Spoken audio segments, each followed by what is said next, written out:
Hello, everyone. Hola a todos. Espero que se encuentren sanos y salvos. Bienvenidos a la siguiente charla en nuestra serie de webinars de oro en astrofísica.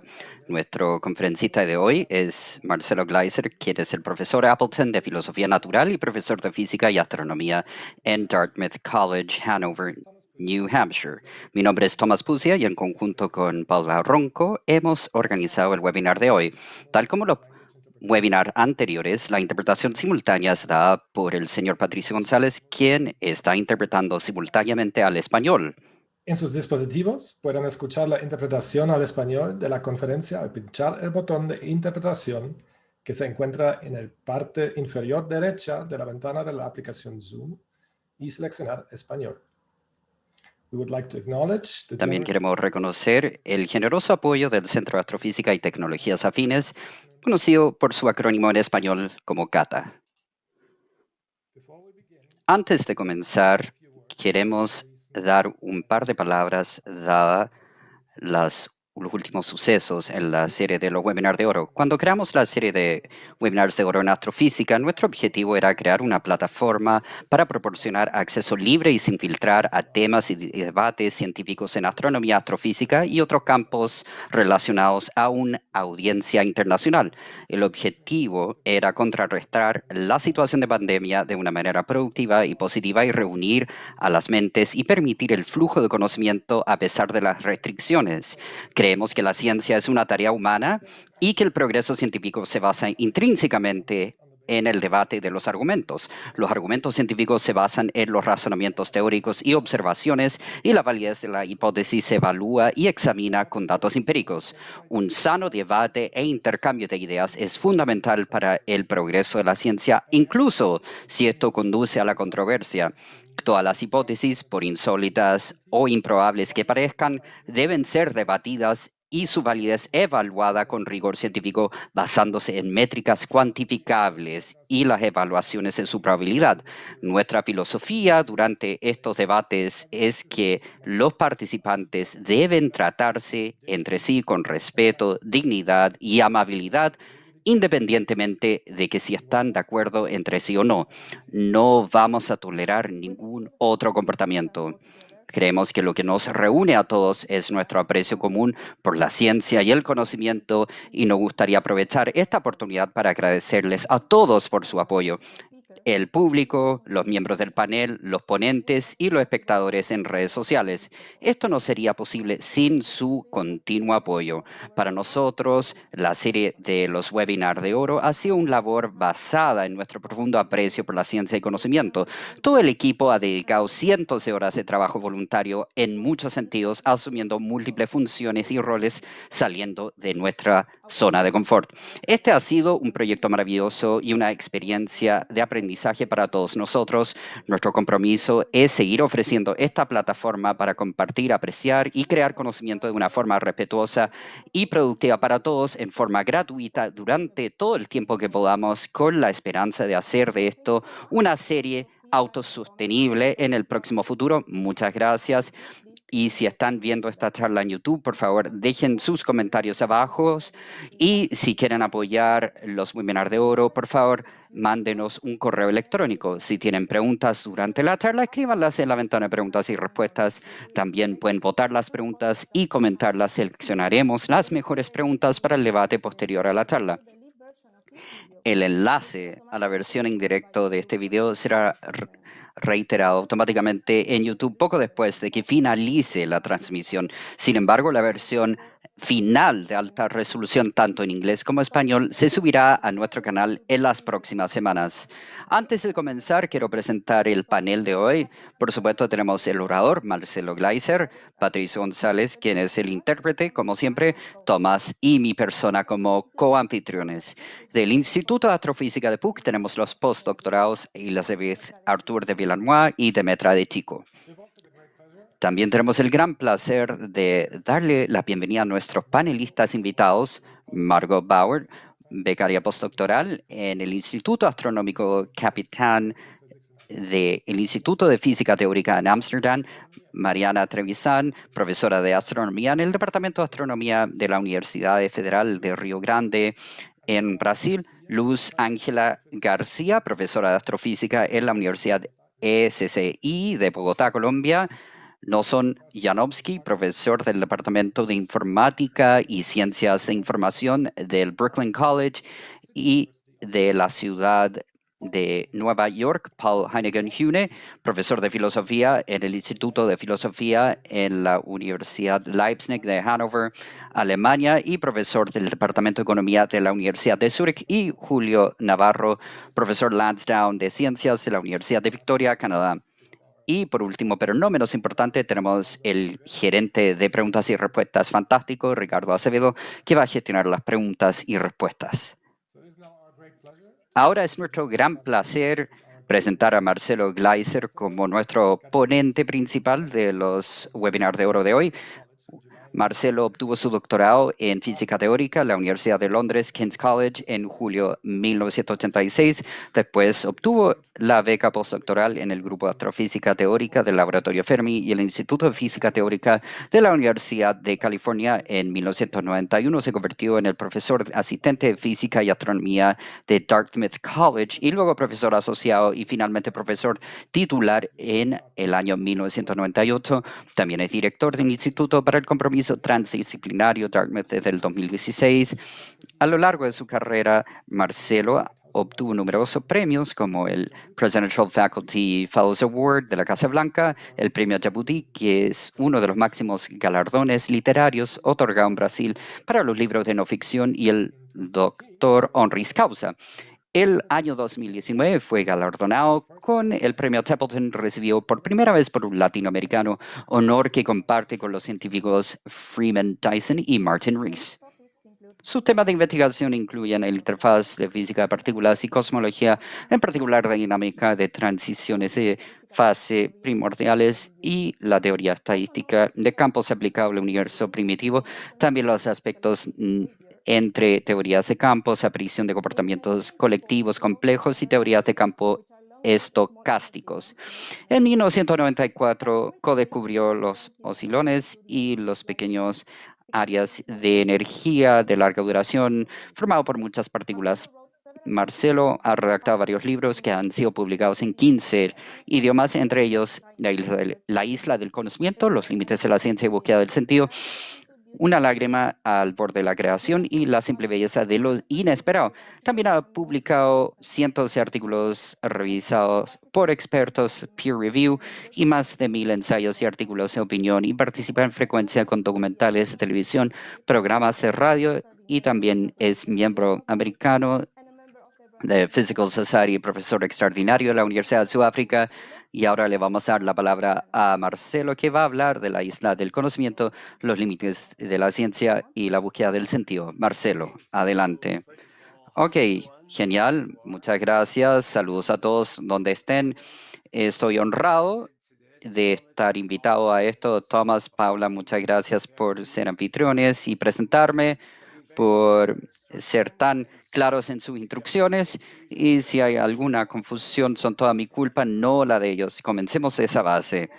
Y también pido disculpas de que perdí la conversación de vida extraterrestre que sucedió hace tiempo, porque obviamente es algo que me interesa muchísimo, pero el día de hoy voy a hablar principalmente de la ciencia, de la perspectiva filosófica.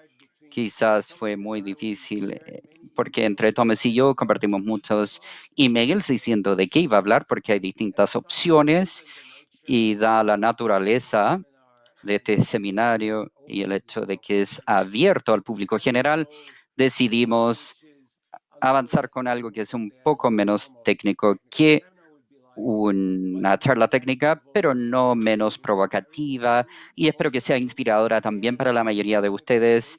Y nuestra negociación fue que yo debo dar una charla técnica en marzo, creo que así fue, ¿verdad? Creo que fue así, como parte, sí, de algo mayor.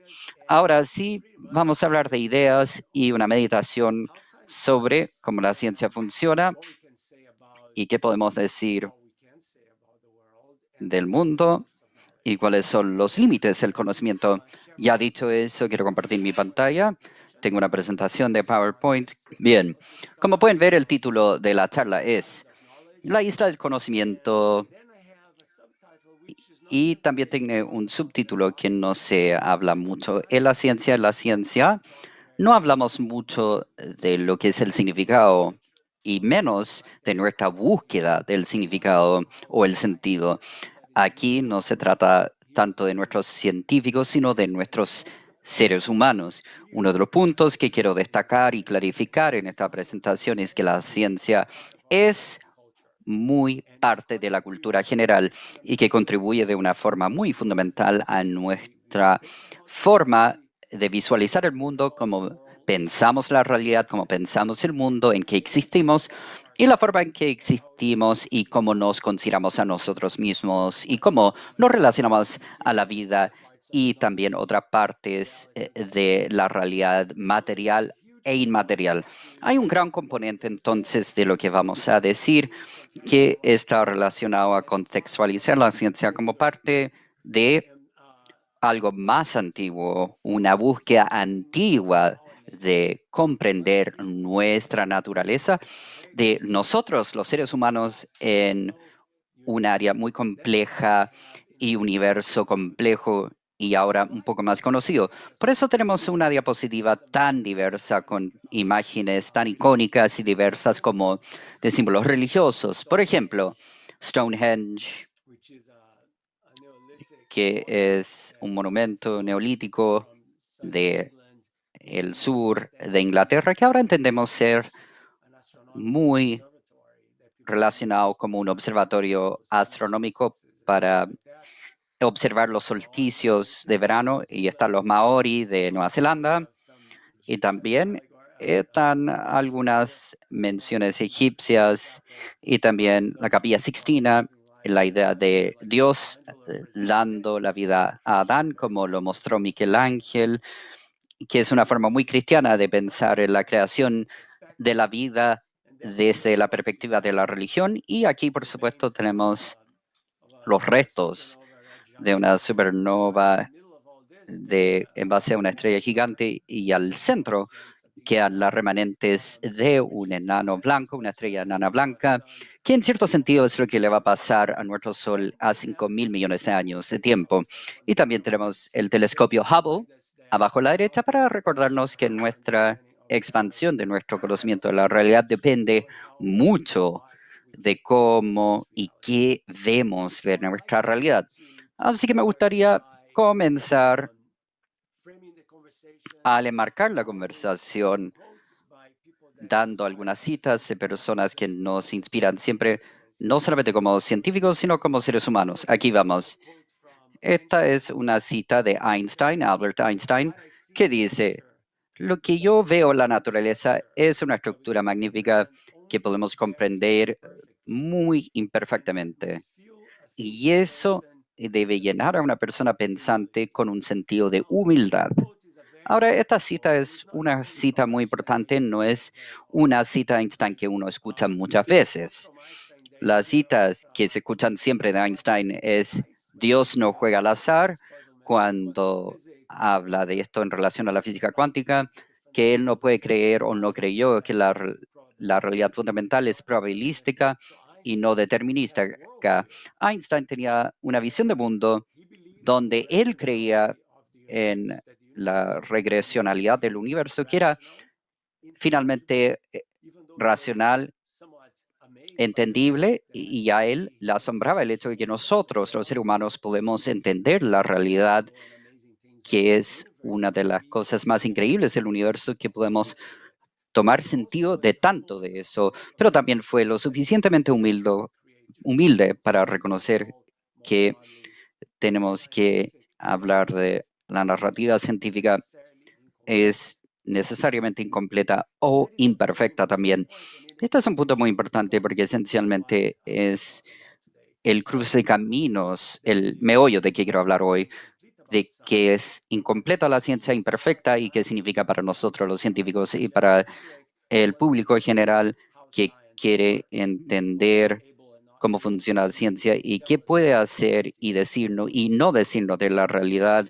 Y lo que es más importante, dice que la grandiosidad de la naturaleza que está implícita es tal forma de que nosotros los seres humanos, dado que somos falibles y limitados, solamente podemos ver parte de la imagen. Y debido a eso, cualquier ser pensante es una persona que refleja y reflexiona sobre quiénes somos frente a la naturaleza, este desconocido, y debería tener este sentido de la humildad. Y desafortunadamente, este sentido de la humildad muchas veces se le olvida en la academia y fuera de la academia. La idea de que si somos expertos sobre algo y conocen la respuesta para algo dentro de su campo, se le olvida que no sabe las respuestas de otros campos y se vuelven arrogantes sin razón de por qué ser arrogantes. Es un buen recordatorio del maestro de que siempre hay que mantener una mente abierta y un sentido de humildad al enfrentarnos a preguntas profundas y complicadas, como por ejemplo lo que vamos a ver hoy, la pregunta de la naturaleza de la realidad en sí, que es una gran pregunta en sí, y que vamos a entender y considerar de esto. Para agregar a esto, tengo otra cita de Albert Einstein que es más conocida, que él dice: lo más justo que podemos experimentar es el misterio. Es la emoción fundamental que se encuentra en la cuna del verdadero arte y la ciencia. Quien no la conoce ya no puede maravillarse y está como muerto. Él dice que es como una vela apagada, una vela que ha sido apagada y que ya no quema, ¿verdad? Me encanta esta cita porque me encanta la palabra misterio. ¿Por qué la pueden considerar de muchas formas? Pero hay que recordar algo muy fundamental acerca de la ciencia. Todo emprendimiento científico y exploración comienza con una pregunta. Comienza con algo que no sabemos del mundo, comienza con la ignorancia. Por lo tanto, lo fundamental, la fuerza conductora tras cualquier proyecto científico es la ignorancia. Nosotros queremos saber, y voy a explorar esto un poco más en detalle más adelante. Cuando Einstein dice que es misterioso, a eso se refiere, que existe este sentido de que hay tanto de la naturaleza del mundo que no conocemos y existe esta idea del misterio como una emoción fundamental que de hecho es un conductor para nuestra creatividad. Y esto es interesante que agrupa el arte y la ciencia en la misma cuna, es decir, la creatividad humana que está enfocada en el arte o las ciencias es básicamente una cosa. La creatividad humana es un esfuerzo que tenemos para tomar y hacer sentido del mundo, de quiénes somos. Y por supuesto la metodología, la forma que marcamos las preguntas en las ciencias y en el arte es muy distinto. Y a lo que va aquí es que el espíritu humano existe tras esta expresión. La idea de por qué es que pasamos 40, 50 años de la vida preguntando acerca de la propiedad de los materiales o bien de las posibilidades de que las estrellas neutrones pueden tener estados nuevos de materia en el núcleo, como de alguna forma los quarks extraños, o por ejemplo, cuál es la naturaleza de la materia oscura, la energía oscura, que vamos a mencionar más adelante hoy. Por lo tanto, hay una razón de por qué estamos así, somos así, estamos involucrándonos con este misterio fuera de nuestra esfera de percepción. Por eso me encanta la imagen de este pez. Tenemos el pez dentro de este pequeño acuario. Ya la gente en realidad tiene dos reacciones en general a esta foto.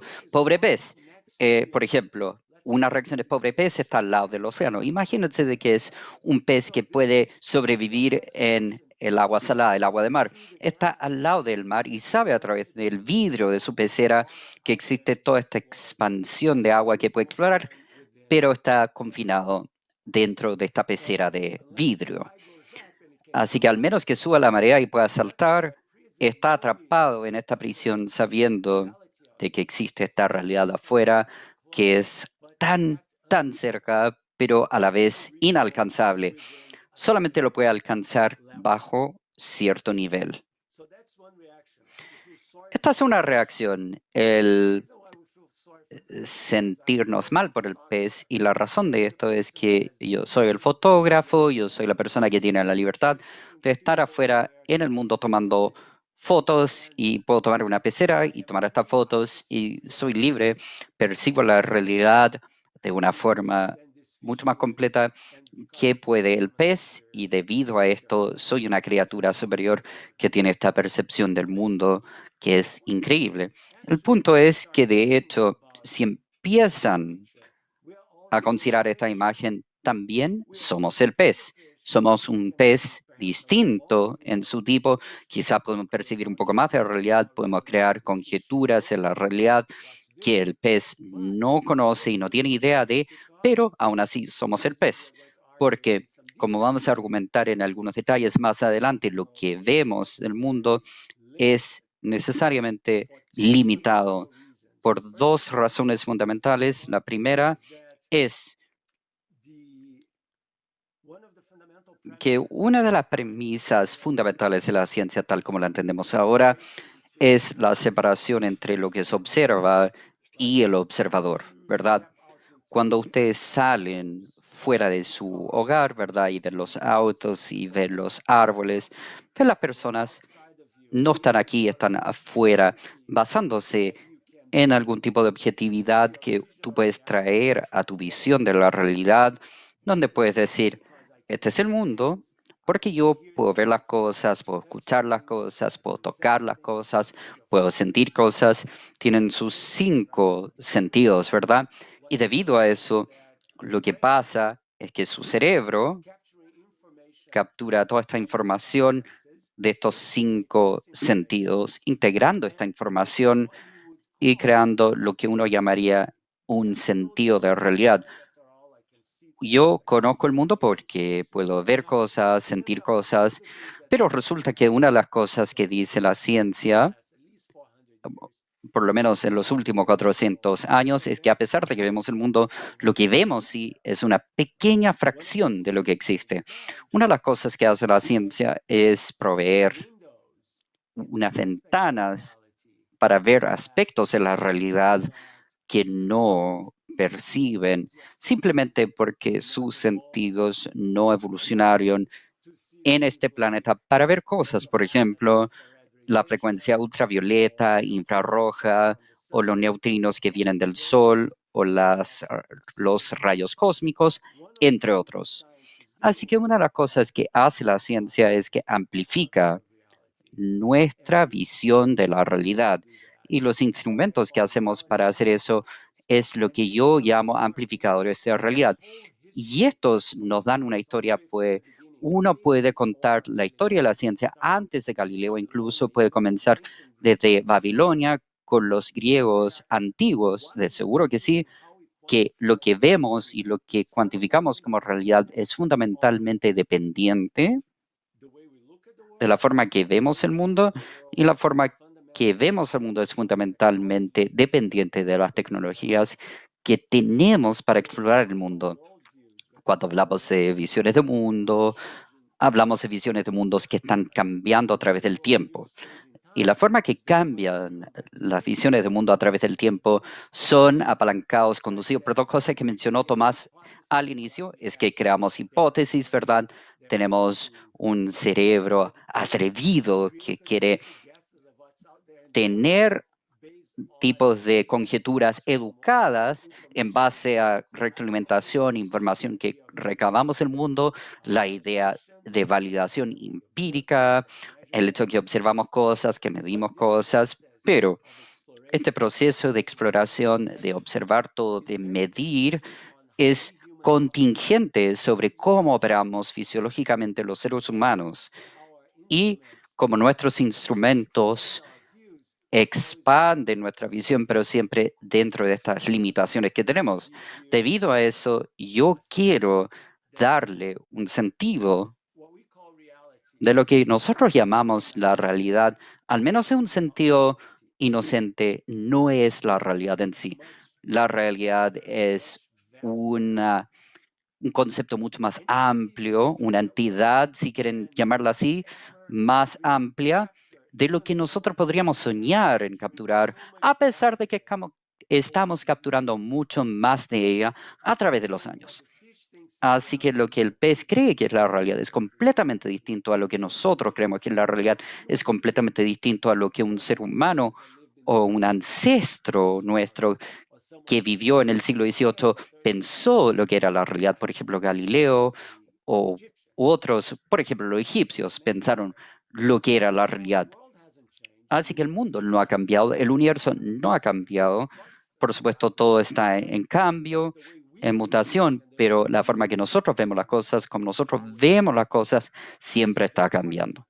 Y por eso es importante considerar la ciencia como un una narrativa autocorrigiente y continua. Ya dicho eso, quiero reunir dos citas más que creo que son muy importantes. Hablamos de Einstein y ahora voy a hablar y mencionar una cita de Heisenberg, un arquitecto de la física, que él dice algo muy directamente, que lo que observamos no es la naturaleza en sí, sino la naturaleza expuesta a nuestro método de cuestionar. A lo que va Heisenberg es que esencialmente las bases de la física cuántica, una de las cosas que se dio cuenta la gente, existe una casi controversia al inicio del siglo XX porque los científicos estaban tratando de entender las reglas del mundo atómico y las partículas subatómicas. Hubo mucha confusión, mucha controversia, pero una cosa que se volvió clara es que fue un golpe directo a nuestra idea de la separación y objetividad, es que la separación entre el observador y lo que se observa realmente no es tan agudo como nosotros quisiéramos o como pensamos que es en el mundo de nuestra vida cotidiana. Cuando preguntamos algo ante la naturaleza, estamos preguntando algo que es dependiente del contexto. ¿De qué herramientas tenemos para formular esta pregunta? ¿Cómo podemos crear una herramienta particular y no otra para realizar esta pregunta? Las preguntas que formulamos no son completamente generales y completas, dependen del contexto social, el contexto cultural, dependen del contexto económico, ¿verdad?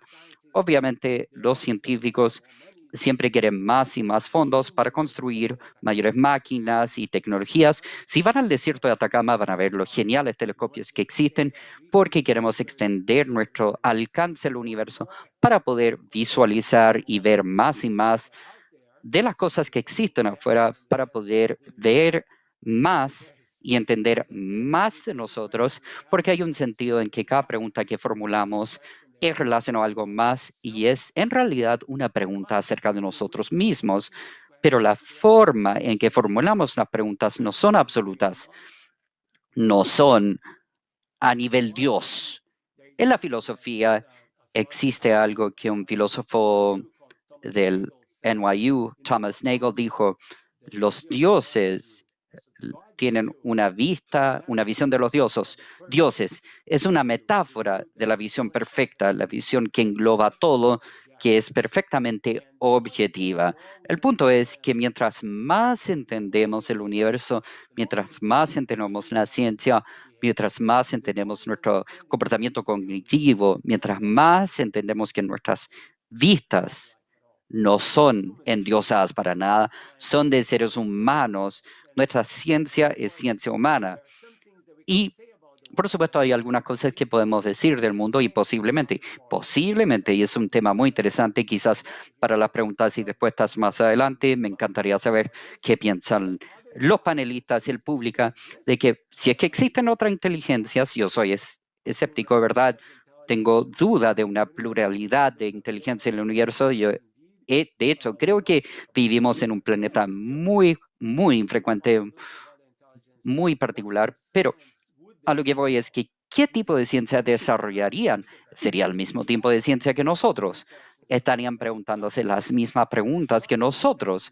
Bueno, no necesariamente, porque si aprendimos algo de la historia de la vida en nuestro planeta, es que la historia de la vida en nuestro planeta depende completamente de la historia de vida en nuestro planeta, que significa lo siguiente: la vida evoluciona de una forma muy acotada en una interacción con el ambiente de donde evolucionó.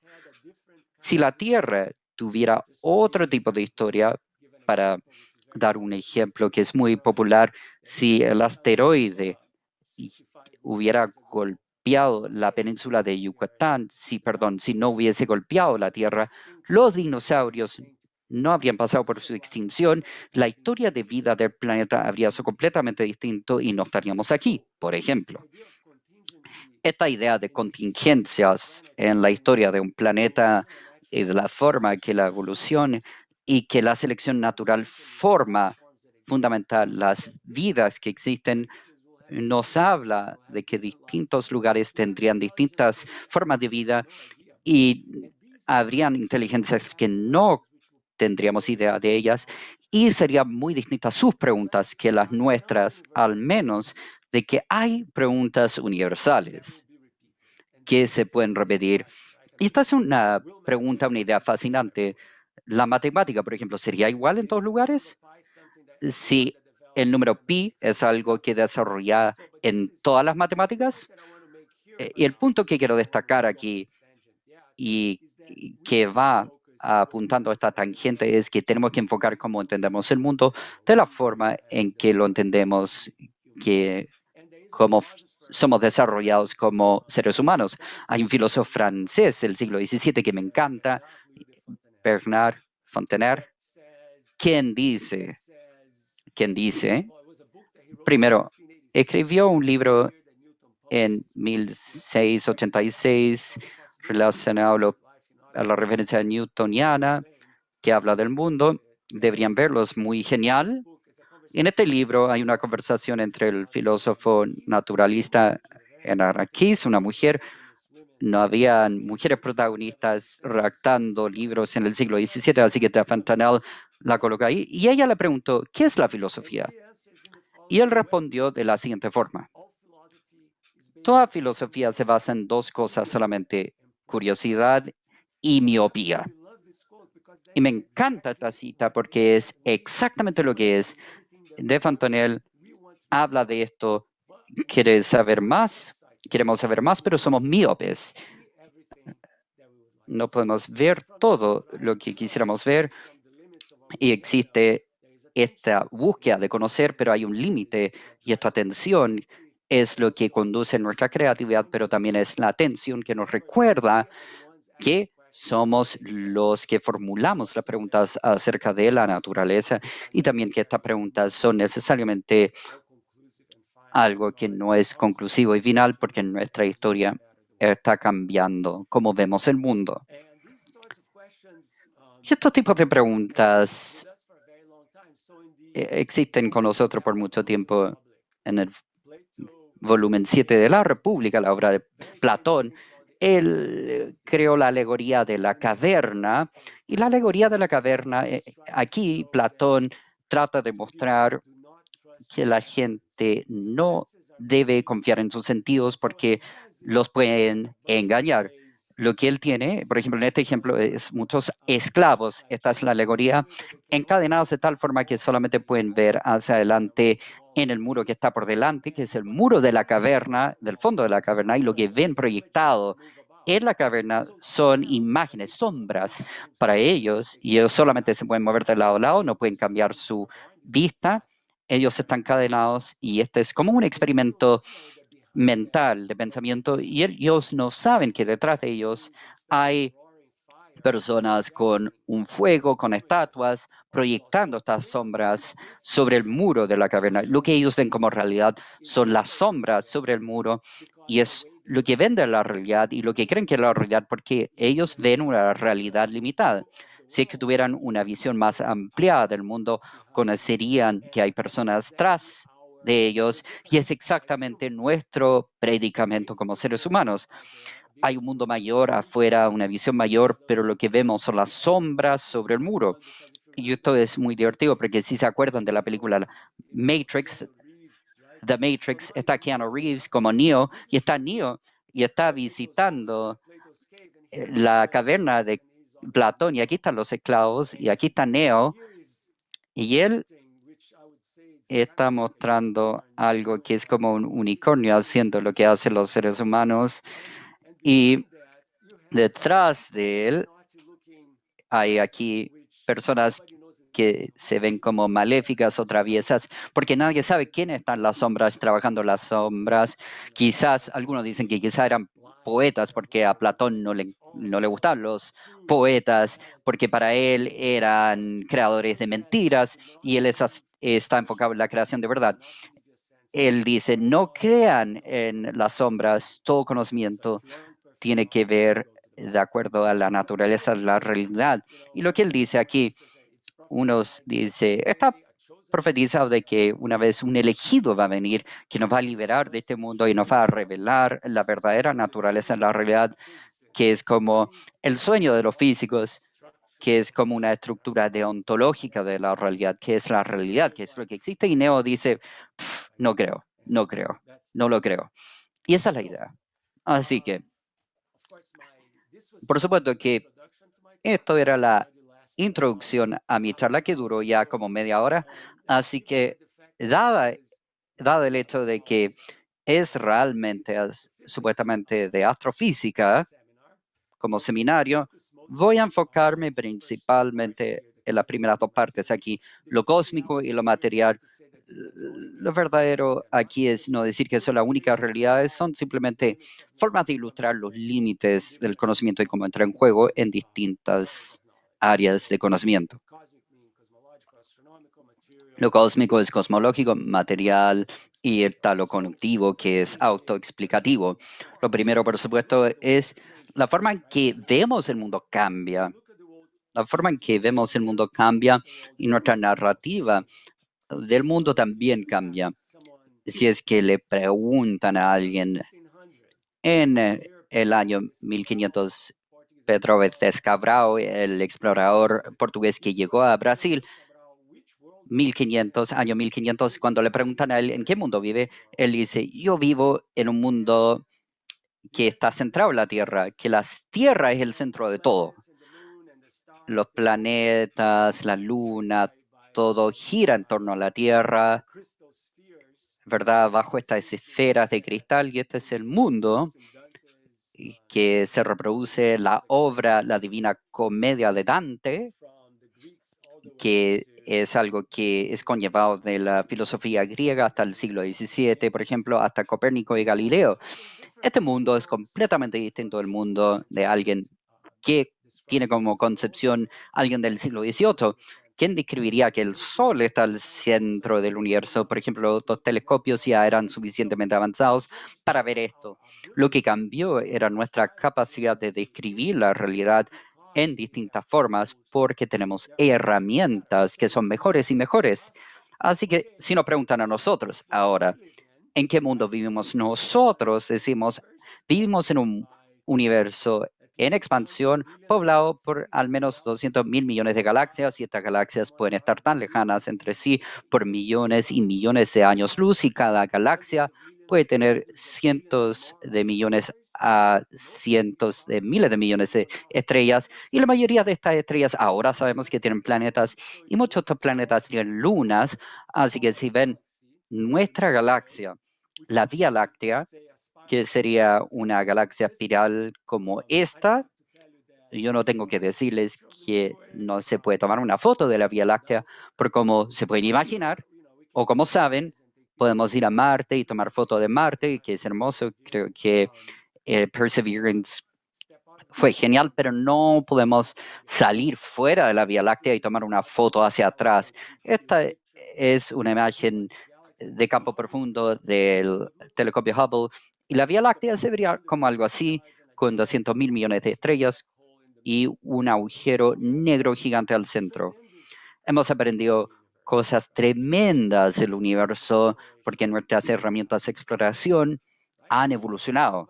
Así que la historia de la astronomía antes que Galileo apuntara su telescopio al cielo y después cambió completamente. Hay un antes y después. Lo importante es saber que cambió, porque una vez que tienen una nueva herramienta de exploración, pueden formular preguntas que no podían ni siquiera soñar antes.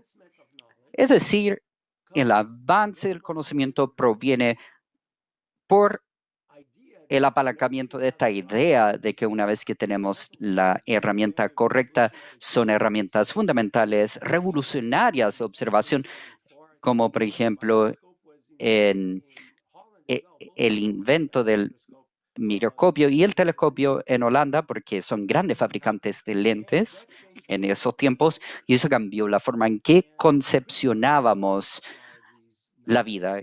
Las mejores tecnologías, por supuesto, cambian el mundo en cómo pensamos en la forma que consideramos la genética de la vida y cómo podemos interferir con eso.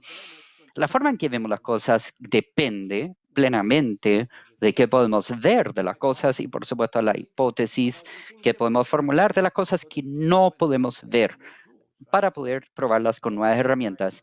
Es realmente parte de la ciencia, no solamente cómo vemos las cosas, sino cómo preguntamos preguntas potenciales y si puede existir o no, y avanzamos tratando de ver qué pasa con eso. Eso es muy importante. Del lado material de las cosas, nosotros tenemos un avance tremendo. Esta es una imagen de Alhambra, y si conocen a Alhambra, él pinta personas que parecen tristes, pero aquí tenemos un Rembrandt que es un autorretrato. Y es un autorretrato de Rembrandt en la imagen de Demócrates. ¿Quién es Demócrates? Demócrates es este filósofo presocrático, es decir, Grecia antigua, quien junto a otros creó la idea de que todo está compuesto de átomos, cosas indivisibles.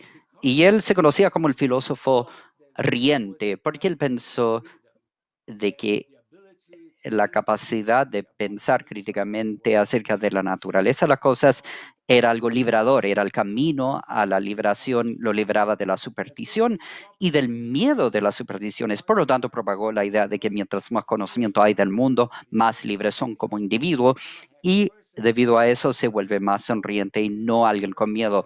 Esta imagen está Demócrates riéndose y, de hecho, mucho ha pasado desde Grecia antigua, desde la naturaleza de la materia. Sabemos, por ejemplo, de los átomos y ahora podemos sondear las propiedades llegando a las partículas nucleares. Sabemos de los protones y neutrones y también el modelo estándar de la física de partículas que reúne todo lo que hemos visto y medido en el laboratorio acerca de las partículas.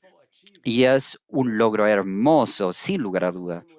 De la misma forma que hemos hecho eso con la astronomía y la relatividad general, que es un logro hermoso y debido a que son logros hermosos, abren nuevas preguntas que no conocemos las respuestas a ellas. Es algo instantáneo que ha pasado en la ciencia y que muchas veces los científicos eminentes dicen, ¿saben qué? Hemos hecho todo ahora. Solamente queda un par de detalles más entender. Por ejemplo, Lord Kelvin, quien formuló ciertas teorías de termodinámica y otra cosa importante del siglo XIX y temprano del siglo XX, dice, ya, ok, sabemos la mecánica, la termodinámica, el electromagnetismo, ya, terminamos, listo. Y boom, llegó la relatividad, la teoría general de relatividad, la física cuántica, y nos dimos cuenta ni siquiera estamos cercanos a estar listos. Y mientras más descubrimos cosas nuevas, más preguntas nuevas tenemos que formular. El punto aquí es que estamos hablando de la astrofísica y la composición material del universo. Es un misterio enorme hoy en día. Todo lo que vemos, esas imágenes como esta, ¿verdad? Esas cosas que brillan y que podemos medir y tomar fotos, junto a la radiación visible e invisible, componen acerca del 5% de lo que está afuera de lo que podemos llamar materia visible. Sabemos que hay dos tipos de cosas, la materia oscura y energía oscura, que es nuevo. Existía como teoría en los años 30 por el físico Fritz Zwicky, y él se dio cuenta que las galaxias, muchas de ellas estaban cercanas entre sí en cúmulos y se mueven en velocidades que era mayor a lo que debería moverse, y su conjetura era de que la razón de esto es que existía toda esta materia que no brilla, que no es visible. Por lo tanto, la materia oscura. Al evolucionar esto, muchas personas consideraron posibilidades de materia oscura, de que pueden ser de una partícula elemental que no tiene nada que ver con los electrones, quarks, completamente distinto a ellos, que no interactúa con electricidad, que la única forma que interactúa con la materia normal, que refleja luz, es por la gravedad, y sabemos que está ahí debido a la gravedad, y sabemos cuánto está debido a la gravedad, y es 5 veces más que la materia que refleja luz. Y ahora tenemos herramientas de exploración para hacer estas medidas más precisas. De hecho, en 1988 surgió una gran sorpresa con el descubrimiento del resto de la ecuación, la energía oscura, que no sabemos lo que es para nada. Y como no sabemos qué es la materia oscura para nada, tenemos muchas teorías. La más popular es básicamente que se está desmoronando, que es la idea de que esta materia oscura está hecha de partículas que vienen de una simetría de naturaleza conocida como la supersimetría, pero yo he hecho mucho trabajo de esto en mi etapa temprana de mi carrera, y tengo mucho escepticismo de qué es eso. De hecho, tengo un whisky muy caro aquí atrás con Gordon Kane, que es alguien muy famoso de la supersimetría, y que no van a encontrar la supersimetría en el colisionador Hadrón. Pero el punto es que no sabemos lo que es la materia oscura. Puede ser oscilones, puede ser conjuntos de cosas que no conocemos. Y lo mismo con la energía oscura. Tenemos un par de ideas, por supuesto, de lo que puede ser, pero no sabemos realmente. Sabemos que existe esta cosa que permea todo el universo y que tiene este efecto muy extraño de empujar la materia, la tela del espacio. Piensen que es como un elástico, y lo que hace la energía oscura es empujar las cosas, y las galaxias son separadas con esta expansión acelerada. Así que es algo que puede hacer eso al espacio, puede afectar el espacio, pero no sabemos exactamente lo que es. Hay un par de conjeturas allá afuera y no importa en este momento qué son. El punto es que fue descubierto por 2 grupos de astrónomos porque tenían las herramientas correctas para ver un tipo de supernova tipo 1A y mostrar que estas cosas explotaron tan fuertemente, tan brillantemente, que pueden mapearse en galaxias lejanas, para mostrar que están explotando en galaxias que están alejándose de nosotros más rápido de lo que esperábamos. Esto es hermoso porque es exactamente como debería funcionar la ciencia. No pensar que estamos aquí al final de la historia, pero saber de que estamos a mitad de la historia, porque la historia aumenta, crece. Y si esta es una cita de Demócrates, en realidad no sabemos nada, y que la verdad está en las profundidades. Y de hecho puedo continuar más y más acerca de la ciencia cognitiva, pero no lo voy a hacer porque se me está acabando el tiempo. Solamente quiero llegar, que quizás puedo tomar otro día, Tomás, puedo tomarlo más adelante, hay toda otra charla, pero quiero volver al tema del cómo pueden imaginar, de acuerdo a cómo yo lo hago por lo menos, la evolución del conocimiento. Si piensan en el conocimiento, y en el conocimiento se puede enfocar en la ciencia, pero no solamente necesariamente sobre la ciencia. Cualquier cosa que creamos como ser humano cabe, por ejemplo, en esta alegoría de una isla, y que está creciendo la isla a través del tiempo. Ahora, como cualquier buena isla, esta isla también está rodeada por un océano, y en esta visión yo lo voy a llamar el océano de lo desconocido. Está la isla del conocimiento y el océano de lo desconocido. Las cosas desconocidas que no conocemos de acuerdo a la naturaleza de la realidad. Y ustedes pueden decir, ok, hay 2 fundamentales posiciones. Una es decir, ok, bien, es solamente una cosa de tiempo. Yo soy como Platón. Hay una verdad final acerca de la realidad y que si empujamos lo suficiente vamos a llegar a ella y esta isla va a cubrir todo el océano de lo desconocido y vamos a llegar a la teoría final del todo y van a haber muy pocas nuevas preguntas. Por ejemplo, como pensó Lord Kelvin. Esa es una posición. Sin embargo, yo diría que es completamente equivocada esa posición. ¿Qué está en juego? Lo que está en juego es esta idea de que existe esta noción en filosofía conocida como la lucha entre ser y transformarse. Hay una idea de que hay una verdad final que es inmutable y que existe afuera, tal como pensó Platón, que está en el ámbito de las ideas, el mundo de las ideas, el mundo de las formas, la filosofía, y después está la filosofía de transformarse, de que todo está en un estado de cambio, como Herócrates y otros pensaban, y después realmente no pueden llegar al final de algo, porque la idea es que mientras crece la isla, también aumenta los bordes entre lo que se conoce y lo que no se conoce. Estas fronteras entre lo que se conoce y lo que no se conoce crean nuevas preguntas acerca de la realidad que no se podrían haber formulado antes, por ejemplo, con los telescopios, con los microscopios, con las secuencias del genoma, por ejemplo. La revolución de información, por ejemplo, ahora de hoy en día, toda esa información, mi investigación es cuál es la información acerca de cosas complejas del universo. Y este es el tipo de cosa que mi carrera antes no habría preguntado, pero en los últimos 30 años la información creó ideas tan explosivas que estamos creando preguntas en cuanto a eso. Por lo tanto, la narrativa cambió. Por lo tanto, está lo conocido, está el océano de lo desconocido, y dentro de eso, dentro del océano de lo desconocido, también hay regiones que yo diría lo inconocible. Hay preguntas muy básicas que pueden formular, pero quedémonos con lo científico ahora acerca de la realidad y que simplemente no se van a poder responder dentro de la ciencia. Como es una charla de astrofísica, les voy a dar un ejemplo muy sencillo.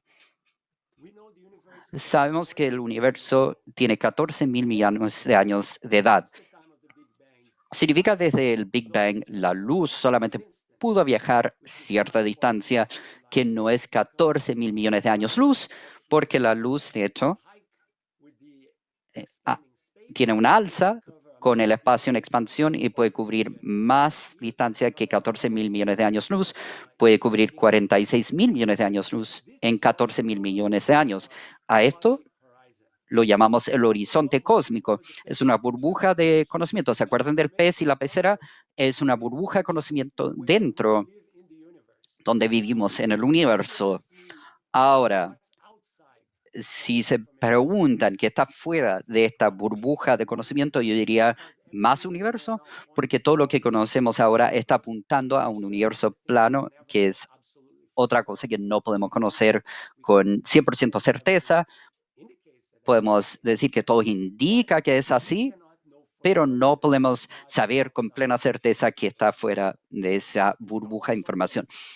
Hay todo tipo de preguntas que surgen de allá. Por ejemplo, la gente defiende la idea de que el universo no es único, sino es parte de un multiverso y que hay muchos otros universos afuera. Sin embargo, es algo muy complicado de validar empíricamente porque vivimos en un horizonte cósmico. Lo que está afuera, sea otro universo, no está directamente observable, como por ejemplo en nuestra galaxia, y solamente se puede observar indirectamente, se puede inferir indirectamente, y cuando algo es inferido indirectamente, tiene que asegurar de que la explicación que tienen es la única explicación viable, y eso es muy difícil. Así que lo que se tiene es finalmente una batalla entre la filosofía de que llaman ontología versus epistemología. Los ontólogos dirían que hay un substrato fundamental del mundo y que con la ciencia tenemos este substrato fundamental. Los epistemólogos dirían, esperen un segundo, la única forma que podemos conocer el mundo es ver el mundo y la forma que vemos el mundo es fundamentalmente limitado por nuestro alcance racional y de nuestros instrumentos que mejoran nuestra visión, pero no hay forma como saber cuál es la ontología fundamental del mundo. Lo único que podemos hacer es construir mejores y mejores imágenes al avanzar el tiempo. Así que yo soy del equipo de epistemólogos y que se puede conocer algo, pero no a nivel plenamente fundamental. Se puede acercar, pero nunca van a saber si están suficientemente cercanos para cerrar el caso, para así decirlo. Entonces, se tiene la duda de cómo saben que sabemos todo. Por lo tanto, esto lleva a muchas especulaciones en distintas áreas de la física, desde la cosmología, el multiverso, hasta física de partículas, que podemos hablar por mucho tiempo, pero ya hablé mucho tiempo, así que yo creo que debería detenerme aquí y abrir a las preguntas. Muchas gracias por escucharme. Thank you, Muy Marcelo, bien, muchas gracias Marcelo por la gran charla. Tenemos muchas preguntas en las preguntas y respuestas y veo muchos de los panelistas han levantado la mano. Pero nuevamente, como anfitrión, voy a tomar el privilegio de hacer la primera pregunta. Y esto es hacia el austriaco germano que revolucionó nuestra comprensión de cómo la creación de conocimiento se puede hacer en el marco en axiomas, en la teoría de completud. Gödel dice que en axiomas confiables, con axiomas confiables pueden crear algún tipo de marco de razonamiento deductivo, de que las axiomas pueden ser validadas o falsificadas. Eso en sí es notable porque va más allá de la aplicabilidad de estos conjuntos de reglas. Hay algo, intuición quizás, comprensión. Nuestro cerebro va más allá de ir más allá de las reglas y entender que hay argumentaciones. Así que mi pregunta es, ¿la teoría de incompletud de Gödel afecta nuestro conocimiento del mundo cuántico, donde existe la diferencia? El mundo cuántico es un conjunto probabilístico de observables, ¿verdad? Y después un conjunto de realidades y la partícula individual. No tenemos acceso a ese deterministo.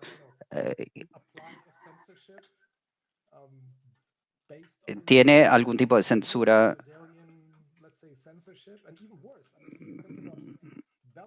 Y las desigualdades de Bell, por ejemplo, no pueden ver. Así que localmente, así que todo se demorona. Ahora la idea de Google ya está implementado. Así que es una gran pregunta. Y yo diría que hay distintas cosas. Sí, hay una completud de la matemática y las teorías que Gödel comprobó, básicamente como tú dices, dicen que si hay un conjunto de reglas que supuestamente es cerrado entre sí o en sí, aún así se puede preguntar cosas dentro de ese pequeño universo que no se puede comprobar con las herramientas que tienen a su disposición. Eso significa que pueden crear un conjunto muy definido del universo matemático que tiene dentro de sí preguntas que no son respondibles. Eso significa que fue un golpe contra Bertrand Russell y el proyecto de White Hat de construir una matemática completamente axiomática que iba a ser autocontenida y cerrada. Él dice que no hay sistema lógico que es cerrado entre sí, y entonces la pregunta se vuelve, y no sé la respuesta a la pregunta y creo que nadie la sabe, depende con quién hablas. Y eso es que es así porque hay algo universal acerca de esta incompletud de la matemática, que es algo que nos habla de cómo pensamos los seres humanos y cómo creamos lógica y reglas semánticas para describir nuestros pensamientos. Y esta es una gran pregunta. Ahora, la diferencia entre eso y la física cuántica es que si toman la física cuántica a su valor visible, y Zeilier, que es uno de los grandes magos de los experimentos de laboratorio en cuanto a la física cuántica, él redactó un libro que creo que se llama La danza de los fotones, que él dice que todo lo que hemos aprendido hasta el momento acerca de la física cuántica habla básicamente a una indeterminitud fundamental de la naturaleza, que de alguna forma la materia saca cosas indeterminadas, y esto es dependiente del sistema lógico que utilizamos para describir la física.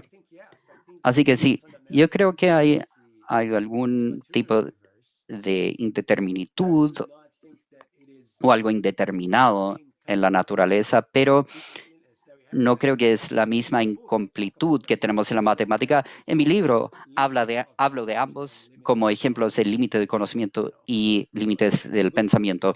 Es algo bueno en que pensar y considerar, sí, y no veamos otras cosas, porque creo que hay más preguntas. Creo que Julio tiene una pregunta.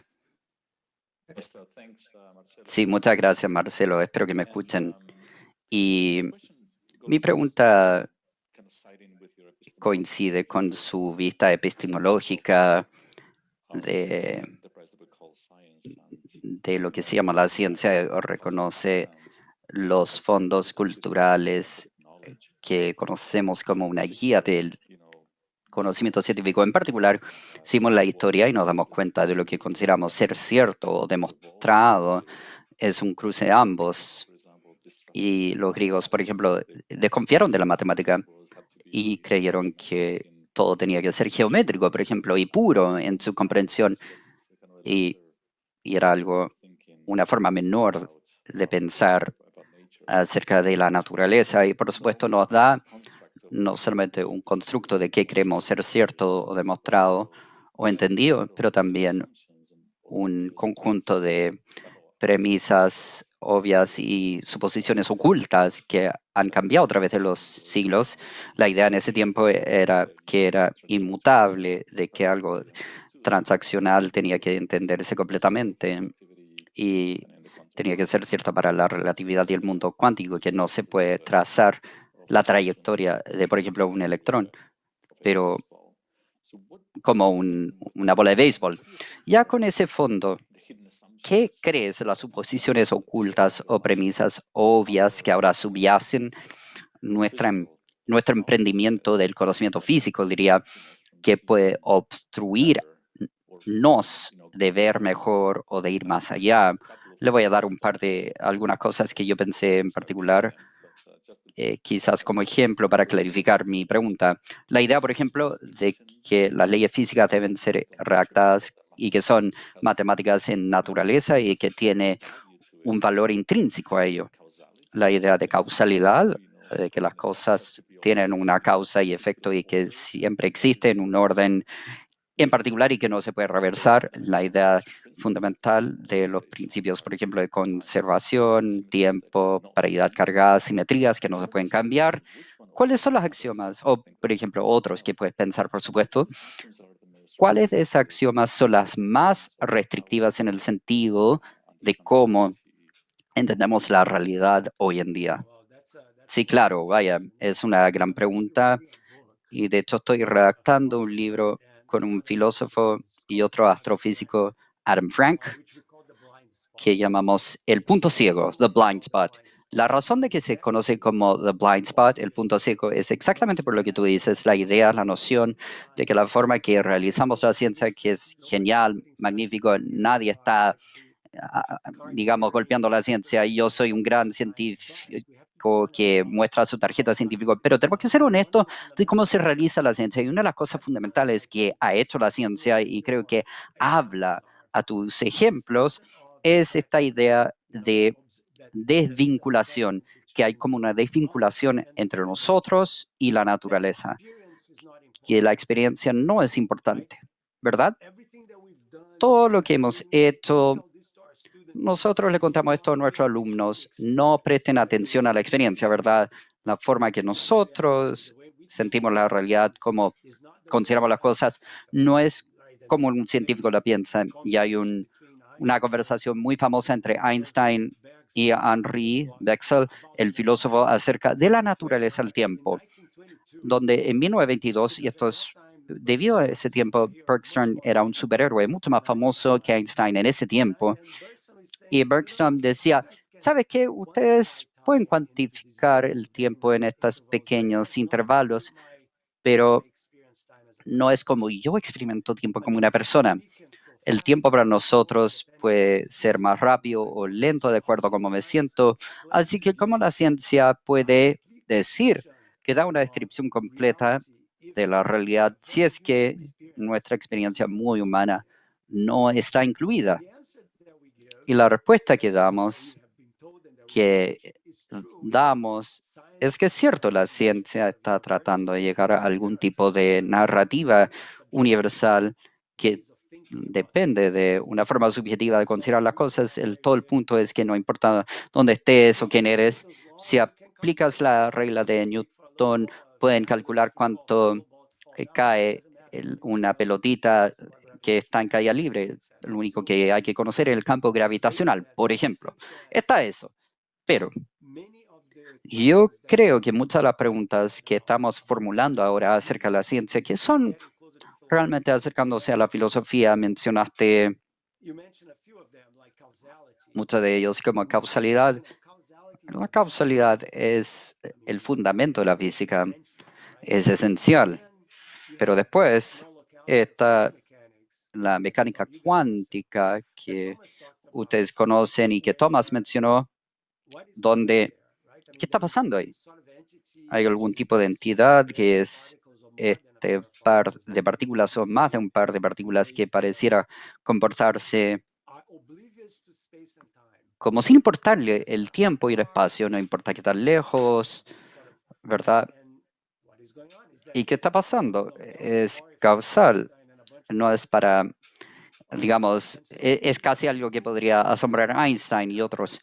Así que hay movimientos para responder estas preguntas con la misma inquietud que tenemos tú y yo, que existe este movimiento que realmente se requiere traer de vuelta al observador a la física cuántica, que la mecánica cuántica es muy eficiente con, por ejemplo, todos sabemos cómo aplicar las reglas cuando yo enseño mecánica cuántica a nivel de postítulo. Es esto como se hace, así se calcula, cállate y calcula, así se calculan las probabilidades, etcétera.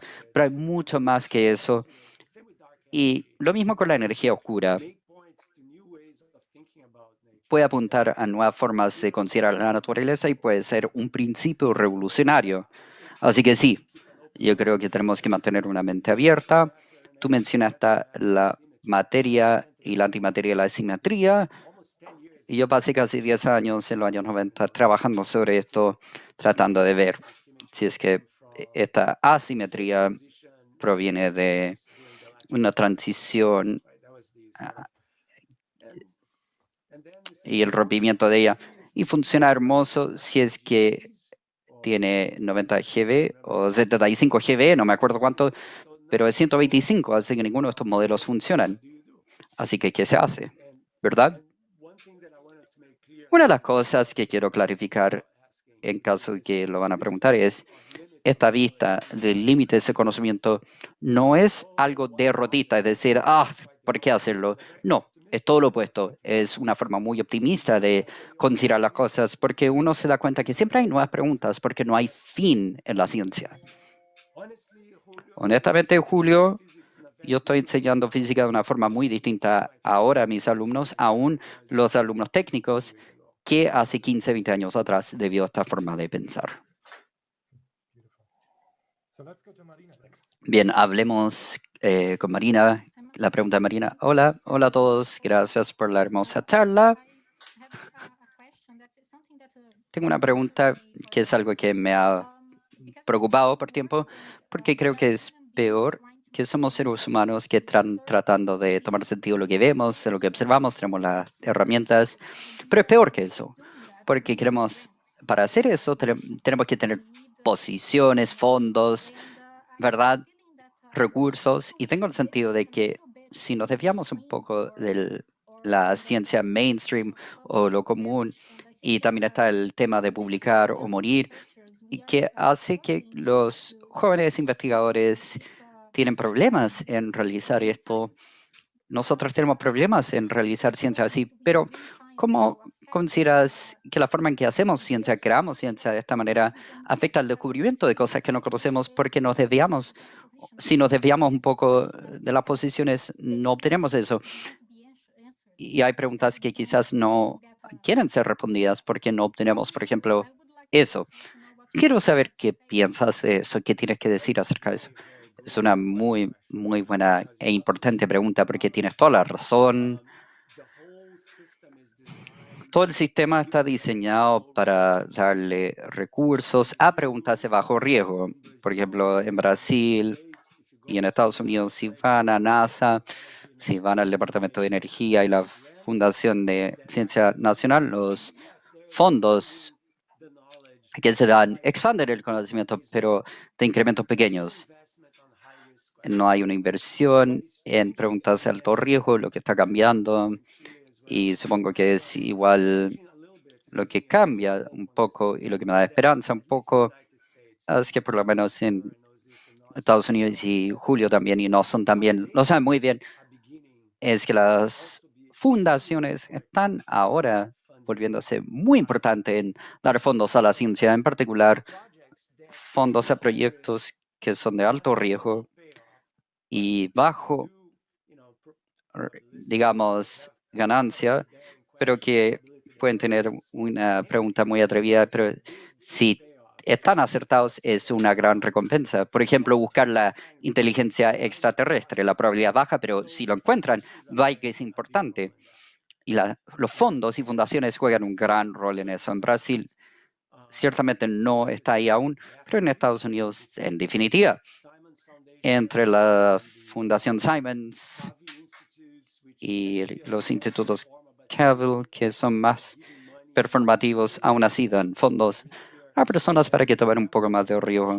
En la Fundación Templeton ahora tienen esta gran iniciativa para dar fondos a biología, si es que hay propósito a la vida o si la vida es azarosa.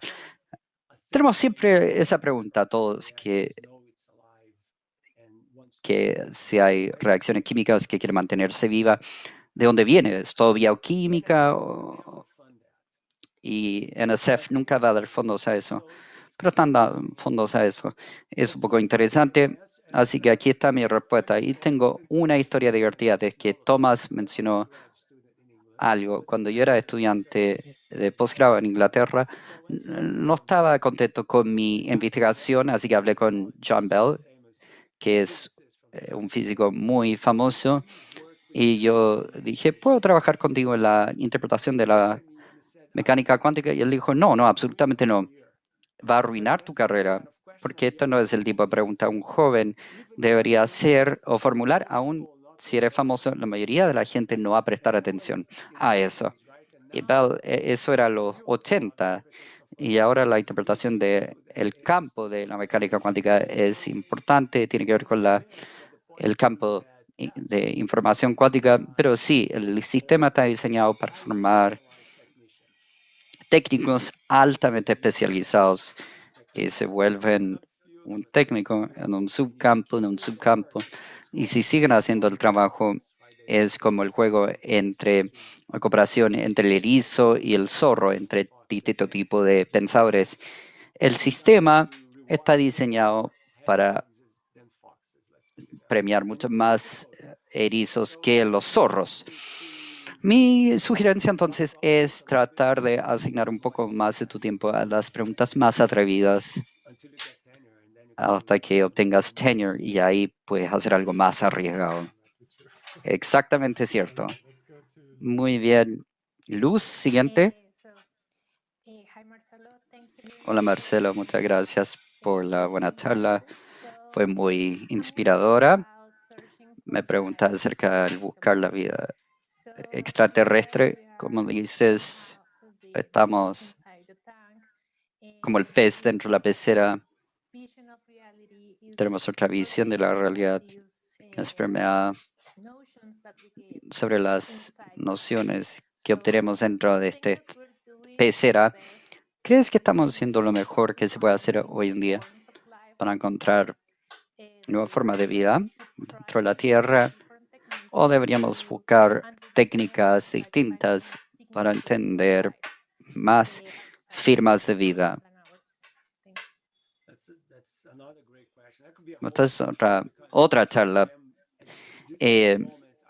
Es una gran pregunta. En este momento estoy redactando el capítulo de la vida en el libro que estoy escribiendo con este filósofo del punto ciego, y mi apertura es que no sabemos lo que es la vida, no hay una visión concordante y realmente no sabemos cómo originó la vida en la Tierra. Y de hecho yo diría, y esto puede molestar a muchos, yo creo, en el campo, en el origen de la vida, es que yo no sé si podemos tener seguridad de cómo originó la vida en la Tierra, al menos que pueden comprar una teoría que estamos limitados por campos o vías químicas que va de vida a vida.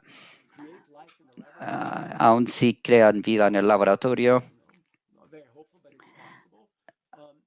aún si crean vida en un laboratorio, no pueden saber si es que es exactamente así como originó la vida en la Tierra por muchas, muchas razones. Eso puede ser algo desconocido, algo que no se puede conocer. Para responder su pregunta directamente,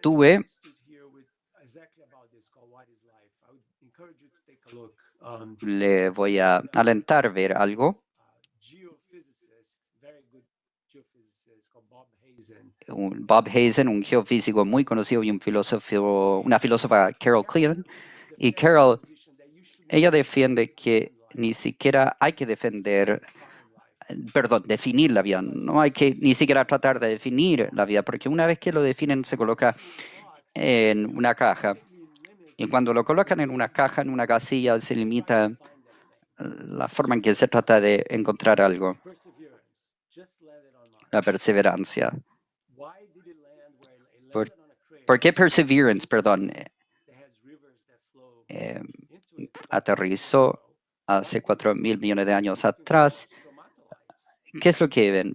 Buscan los stromatolites, es lo que se ve en Australia, en Sharks Bay, que son partes de bacterias antiguas. Están buscando la vida tal como la conocemos, que tiene sentido, pero si es peligroso y eso va a limitar de entender eso, o otra forma de vida, o es tan rígido, basado en vía como en base al carbono. Sí se puede basar en amonio, por ejemplo, o en silicio, por ejemplo. Podría ser un planeta, todo un ser vivo, por ejemplo. Son preguntas. Si es los bucles de retroalimentación positiva y negativa entre la atmósfera y las corrientes y la contaminación, son estas cosas algo que reacciona, que tiene algún tipo de inteligencia como cognitiva, inteligencia cognitiva. Se están preguntando esto, pero sin fondos de NSF, pero las personas están tratando de formular la vida o considerar la vida de una forma distinta. Tengo un alumno de doctorado que es un profesora de Arizona State, Sarah Locklear. Ella sería una gran oradora para esta serie, y podemos ver el trabajo de Sarah Walker, y ella está preguntando esto exactamente. Gracias. Genial, vamos a Margot ahora. Gracias, Marcelo. Me encantó tu charla. Y continuando con el tema de inteligencia extraterrestre, durante su charla levantó la pregunta de si es que la inteligencia extraterrestre existe. Tendría las mismas preguntas que nosotros. Y yo pensé que era interesante, así que pensé un poco de la forma en que nuestra constitución y evolución sería muy distinta de esos o alienígenas que se refleja en distintas visiones del mundo y también están propiedades universales del universo que compartimos con esos alienígenas. Por ejemplo, la dimensión es 3D y de tiempo como dimensión.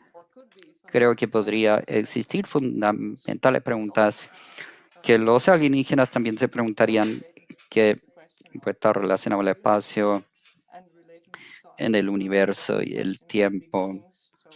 Por ejemplo, la pregunta de los inicios, dónde venimos, y la pregunta al final, ¿qué pasa después de que se muere? Relacionando esto a una pregunta,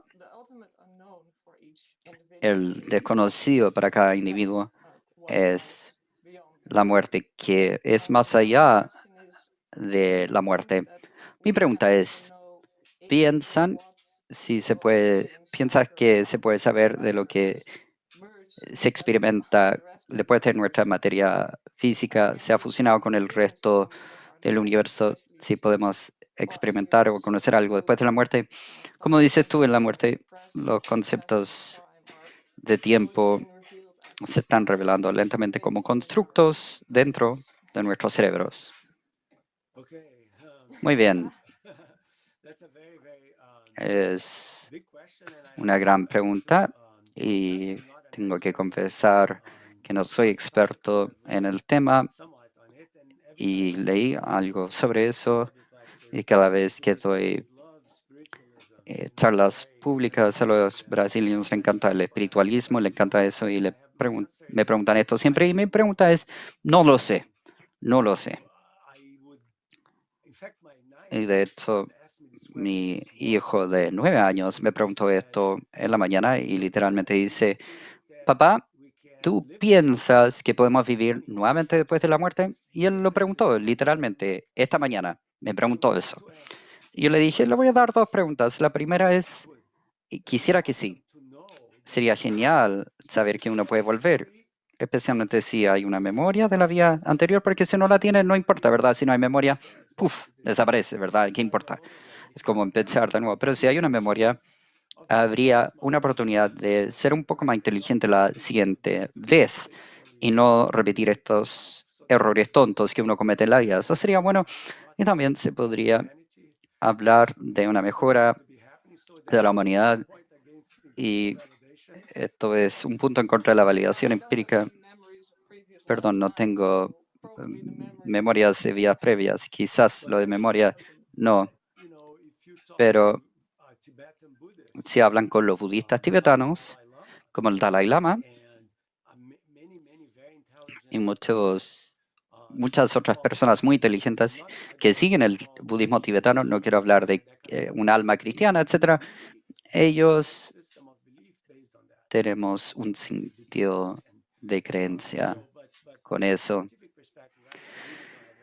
De la perspectiva científica no tengo mucho más que decir. Me encanta la idea que estamos hechos de polvo de estrellas y que los átomos de nuestro cuerpo son más de 5.000 millones de años en edad, porque son el resto de las estrellas que explotaron antes que existiera el Sol y lo único nuevo aquí es la forma que tomaron nueva forma. Tú eres joven, eres una joven aglomeración de átomos muy antiguos. Creo que es una hermosa noción y quién sabe dónde los átomos que son de ustedes eh, sean eh, una nueva parte en la isla de Fiji o se pueden expelar por el viajar a través del espacio. El punto es, quisiera tener una respuesta final más positiva, pero al final del día lo que importa es lo que hacemos con la vida que tenemos ahora. Aún así, es notable que 1,5 kilos de materia gris puede entender el resto del universo, ¿verdad? Sí, claro, hace realmente una diferencia, sí. Muy bien, vamos a Nosen. Ahora, sí, primero muchas gracias. Muy buena charla, Marcelo. Realmente la disfruté y en esta lista de fundaciones que dan fondos para preguntas extrañas o otros fui a FQXI, muy buen punto, sí, FQXI, que es un tipo de grupo de personas muy increíbles. Solamente quiero comentar sobre la pregunta que hizo Thomas a Marcelo. Él preguntó de la teoría de completud de Gödel y si tiene algo que ver con lo cuántico. Y Thomas no es la primera persona en preguntar esto. Esto fue preguntado primero por John Wheeler y hablé con alguien que estaba a cargo de su archivo en línea y nos contaron que él estaba obsesionado con esta pregunta, tanto así que le preguntó a Gödel en sí, le preguntó a Gödel en sí si es que hay una conexión entre la completud y la mecánica cuántica y la certeza, y Gödel dijo no. Ese fue el fin de la conversación. Pero hay, qué divertido, creo que estoy de acuerdo con él. Uf, qué alivio. No quiero ir en contra de Gödel. Bueno, esto fue un poco más temprano, sí, pero había una conexión en lo siguiente. El teorema de incompletud de Gödel dice matemáticamente que no es comprobable, así que cierto es algo que no se puede comprobar, es cierto pero no es comprobable, y viene de la paradoja de mentiroso o de mentiras, que también existe en la mecánica cuántica, cuando habla de desenredar el observador de lo observado, que es muy difícil de hacer. Así que en un sentido popular, uno diría si un fotón es una onda o partícula, depende cómo se mide. El que mide se vuelve parte del sistema. Ahora, parte de lo extraño de la mecánica cuántica es esto, es este mismo tipo de autorreferencia. Así que creo que tenía razón en cierto sentido, pero existe esta autorreferencia que entra. Así que quiero empujar un poquito más y decir, la ciencia de la informática y la lógica, volviendo a Gödel y Turing, son los primeros en lidiar con este inconocible. Gödel tiene esta clasificación y han lidiado y abordado esto desde los años 1930, literalmente. Y sería interesante empujar la pregunta de Thomas más allá y conectar la física a estas preguntas. Y nuevamente, muchas gracias por una buena charla. Sí, muchas gracias. Es un muy buen punto. En mi libro, La isla del conocimiento, menciono a Gödel y Turing porque menciono los límites de la complicación y las grandes preguntas en la complicación y la completud. Existe el problema de la detención o stoppage que creó Turing, el problema de la detención, pero también existe el tema de que si tiene un computador que es suficientemente grande para simular el universo, nunca se autosimularía porque no puede ser suficientemente grande para autoincluirse, así que siempre hay un límite de qué puede hacer una entidad de materia en las simulaciones, que es un poco como la historia de Jorge Luis Borges, la biblioteca de Babel, donde es una biblioteca que tiene todos los libros que se pueden escribir, que se han escrito y que se van a escribir, pero el problema es que no pueden tener un catálogo todo incluido porque ese catálogo no se puede autoincluir, así que se requiere un catálogo que incluya ese catálogo y así sucesivamente. Así que es exactamente como pasa con el teorema de Gödel. Puedes crear un mayor sistema lógico que sí responde a esa pregunta, pero después se requiere otro y otro y otra. Y es como que la pregunta incluye todo. Sí, es una autorreferencia, son estos bucles extraños. Sí, gracias. Demetra, ¿tienes una pregunta de las preguntas y respuestas? Sí, hay una pregunta de Pablo García que dice, ¿crees que estamos atrapados en que el futuro está separado del presente, como la gente de la Edad Media pensó que el futuro traería caballos más rápidos, pero no pensaron en aviones? ¿Crees que hay algo similar que pasa con la mecánica cuántica? Muy linda charla. Sí, muchas gracias por la pregunta. Sí, creo que el futuro tiene muchos factores impredecibles. Nadie diseñó, por ejemplo, la pandemia. Sabíamos que podía suceder y sucedió y cambió el mundo de maneras muy profundas y lo sigue haciendo. Ahora, una de las cosas que van a salir de esto, espero que sean de gran beneficio. Yo soy optimista, así que creo que vamos a aprender mucho. Ahora, uno de los puntos potenciales que va a surgir de esto es que hay nuevos tipos de vacunas que se están desarrollando y van a revolucionar cómo pensamos en las vacunas y los tipos de enfermedades que vamos a poder tratar. Quizás tengamos una vacuna que es similar a Moderna y Pfizer desarrollaron, que van a vacunar contra el resfrío común, porque también son parecidos al coronavirus en cierto sentido.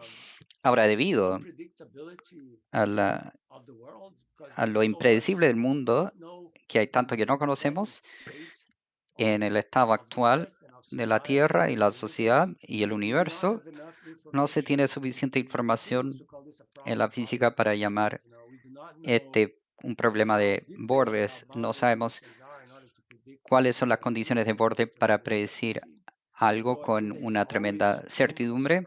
Así que siempre hay espacio para las sorpresas. Yo creo que la gran pregunta para todos como seres humanos es cómo vamos a asegurarnos de que podamos cambiar esa sorpresa a algo que sea bueno para el futuro de este planeta, que para mí es la gran pregunta.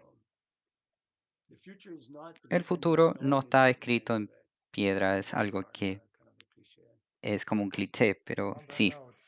Y en esa nota, muchas gracias. Muy hermosa presentación y discusión. Muchas gracias, Marcelo, por sus pensamientos, su tiempo. Gracias al público por las geniales preguntas y también gracias al panel.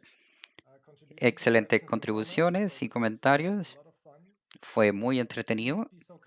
Por favor, sean tan gentiles como llenar la encuesta y anuncio el siguiente webinar el 26 de febrero de Chuck Tolman, quien es el astrofísico de Harvard Smithsonian, del Centro de Astrofísica, y el director fundador del proyecto de Event Horizon, y va a hablar del telescopio de Event Horizon de imágenes forzadas de agujeros negros a video en tiempo real. Así que muy emocionante. Quédense sanos y salvos y hasta el siguiente webinar de oro. Sí, muchas gracias. Gracias por invitarme, gracias al panel y a todos y nos vemos pronto.